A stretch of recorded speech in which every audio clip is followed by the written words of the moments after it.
વ્યુઅર્સને આજે મેં તમને એક ઐતિહાસિક અને પ્રેરણાદાયી સમાચાર આપવા જઈ રહ્યા છે જે ગુજરાતના પત્રકારોના ભવિષ્યને નવી દિશા આપશે।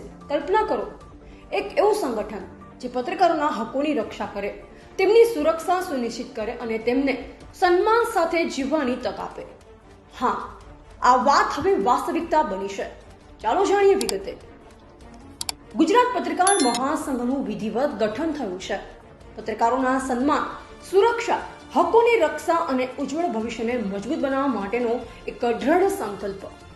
ગઈકાલ તારીખ 21 ફેબ્રુઆરી 2026ના રોજ દાહોદના સર્કિટ હાઉસમાં મહાસંઘની પ્રથમ ઐતિહાસિક બેઠક યોજાઈ, જેમાં ગૌરવપૂર્ણ વાતાવરણમાં મોટી સંખ્યામાં પત્રકાર મિત્રો હાજર રહ્યા। દાહોદ જિલ્લાના તમામ તાલુકાઓમાંથી પ્રિન્ટ, ઇલેક્ટ્રોનિક્સ અને ડિજિટલ મીડિયા સાથે જોડાયેલ પત્રકારોએ આ બેઠકને સફળ બનાવી। આ બેઠકમાં સર્વસંમતિથી નિર્ણય લેવાયો કે હવે પત્રકારોના પ્રશ્ન પર સંઘબદ્ધ અને અસરકારક રીતે કાર્ય કરવામાં આવશે। આ માત્ર એક બેઠક નહીં, પરંતુ એક ક્रांतिની શરૂઆત છે।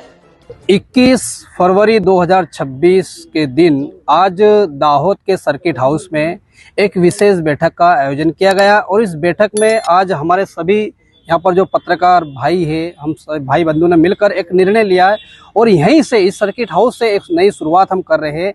आज हमने सबके सहमति और निर्णय लिया गया है, सबकी राजी मर्जी से इस बात को हमने माना है, स्वीकारा है कि हम आज ही के दिन आज हमने एक नए संगठन की स्थापना की। संगठन का नाम है गुजरात पत्रकार महासंघ। ये गुजरात पत्रकार महासंघ अब आने वाले समय में गुजरात के तमाम पत्रकार भाई बंधुओं की आवाज़ बनेगा और सभी के मुद्दों पे बातचीत करेगा। बहुत सारे मुद्दे हैं, वो आने वाले समय में हम आपको बताएंगे।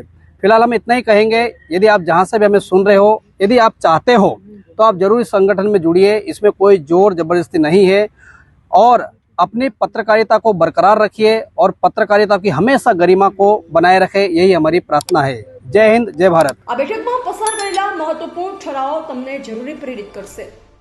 પહેલો ઠરાવ છે પત્રકાર સુરક્ષા અને સન્માન વિશે। રાજ્યમાં પત્રકાર સુરક્ષા કાયદો અમલમાં મૂકવા માટે સંઘબદ્ધ પ્રયત્ન કરવામાં આવશે। જો કોઈ પત્રકાર પર હુમલો, ધમકી કે ખોટા કેસ થાય તો મહાસંઘ કાનૂની મદદ અને સંપૂર્ણ સહકાર આપશે। આજના સમયમાં જ્યાં પત્રકારોને અનેક પડકારોનો સામનો કરવો પડે છે, આ ઠરાવ એક મજબૂત કવચ તરીકે કામ કરશે। બીજો મહત્વનો વિભાગ છે સામાજિક અને આર્થિક સુરક્ષા। પત્રકારો માટે આરોગ્ય વીમા, અકસ્માત વીમા અને પરિવાર સુરક્ષા યોજનાઓ અમલમાં મૂકવાની માંગ કરવામાં આવશે। વરિષ્ઠ પત્રકારોને પેન્શન યોજના અને પત્રકાર કલ્યાણ કોષની સ્થાપના માટે સરકાર સમક્ષ રજૂઆત કરાશે। વિચારો જરા, આજે જે પત્રકારો સમાજને જાગૃત કરે છે, તેમના પોતાના ભવિષ્યને સુરક્ષિત કરવું કેટલું જરૂરી છે। સંગઠનાત્મક વિસ્તરણ પર ધ્યાન આપવામાં આવ્યું। ગુજરાતના દરેક જિલ્લા અને તાલુકા સ્તરે મહાસંઘના એકમો રચાશે, જેથી સંગઠન ગ્રામ્ય સ્તર સુધી મજબૂત બને। પત્રકારો વચ્ચે એકતા અને પારદર્શક વ્યવસ્થા વધારવામાં આવશે અને છેલ્લે ગુણવત્તાસભર પત્રકારિતા માટે યુવા પત્રકારોને તાલીમ શિબિરો, વર્કશોપ અને સેમિનાર આપવામાં આવશે। ફેક ન્યૂઝ સામે જાગૃતિ અભિયાન ચલાવાશે અને નિષ્પક્ષ, નિર્ભીક પત્રકારિતાને પ્રોત્સાહન મળશે। બેઠકમાં વધુ નિર્ણય લેવાયો કે ટૂંક સમયમાં રાજ્ય સ્તરે વિશાળ બેઠક યોજાશે, જેમાં વિવિધ જિલ્લાઓના પત્રકારો ભાગ લેશે। ત્યાં રાજ્ય સ્તરીય કાર્યકારિણીની જાહેરાત અને ભાવિ યોજના ઘડાશે। મહાસંઘે સ્પષ્ટ કર્યું કે આ સંગઠન કોઈ વ્યક્તિનું નથી, પરંતુ પત્રકારોની સામૂહિક શક્તિ છે। લોકશાહીના ચોથા સ્તંભને મજબૂત બનાવવા માટે મહાસંઘ સતત પ્રતિબદ્ધ રહેશે। આજે 21 ફેબ્રુઆરી 2026 દાહોદના સર્કિટ હાઉસ ખાતે એક મીટિંગ પત્રકારોની રાખવામાં આવી। આમાં દાહોદ જિલ્લાના ઘણા એવા પત્રકારો, વરિષ્ઠ પત્રકારો અને યુવા પત્રકારો પણ આવ્યા। આજે અમે સૌએ અહીંયા ગુજરાત પત્રકાર મહાસંઘની સ્થાપના કરી છે।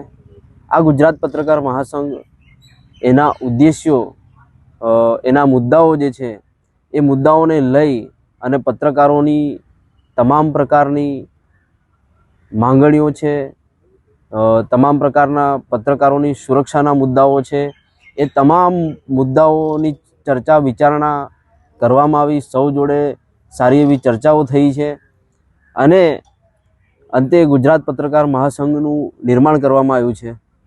આ ગુજરાત પત્રકાર મહાસંઘ સમગ્ર ગુજરાતમાં કાર્યરત રહેશે અને ગુજરાતના તમામ પત્રકારોની સાથે ઊભું રહેશે ગમે તેવી સિચ્યુએશન હોય, ગમે તેવો સમય હોય કે કોઈ પણ પાર્ટીની સરકાર હોય કે કોઈની પણ સત્તા હોય, પણ પત્રકારોનું માન સન્માન જળવાઈ રહે એ માટે આ ગુજરાત પત્રકાર મહાસંઘ ખાસ કરીને કામ કરશે. આ સમાચાર તમને કેવા લાગ્યા? જો તમે પત્રકાર છો અથવા પત્રકારિતાના સમર્થક છો તો આ મહાસંઘમાં જોડાઓ અને ફેરફારનો ભાગ બનો. ડીડીવી ન્યૂઝ હંમેશા તમારી સાથે છે. સચ્ચી અને તાજી ખબરો માટે સબસ્ક્રાઇબ કરો, લાઇક કરો અને કમેન્ટમાં તમારા વિચારો જરૂરથી શેર કરો.